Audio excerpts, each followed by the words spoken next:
Welcome to our channel. Today we how to connect Venmo to Capital One 360 instant link step by step clearly. Open the Venmo app on your smartphone.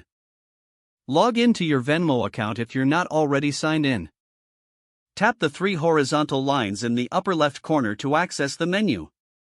Select Settings from the menu options. Scroll down and tap on Payment Methods. Choose Add Bank or Card. Select Bank to connect your Capital One 360 account. You will be prompted to choose your connection method. Select Instant Link for immediate access. Enter your Capital One 360 login credentials when prompted.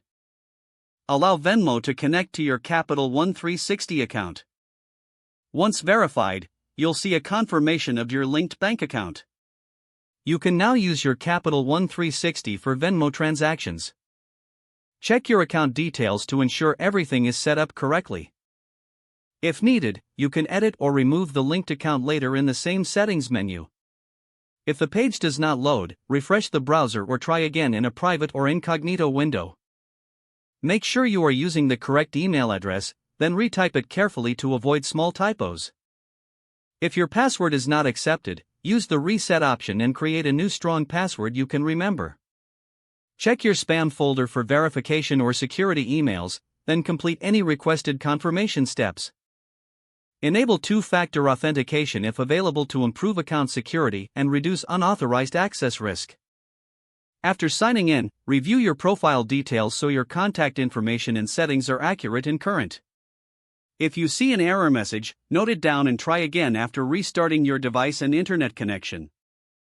Log out when you finish, especially on shared devices, to keep your account and payment information secure. If the page does not load, refresh the browser or try again in a private or incognito window.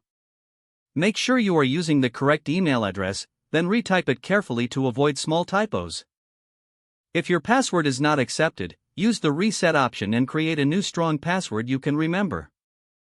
Check your spam folder for verification or security emails, then complete any requested confirmation steps.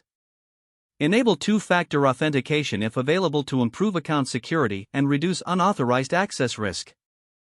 After signing in, review your profile details so your contact information and settings are accurate and current. If you see an error message, note it down and try again after restarting your device and internet connection. Don't forget to like this video and subscribe to our channel for more step-by-step tech guides.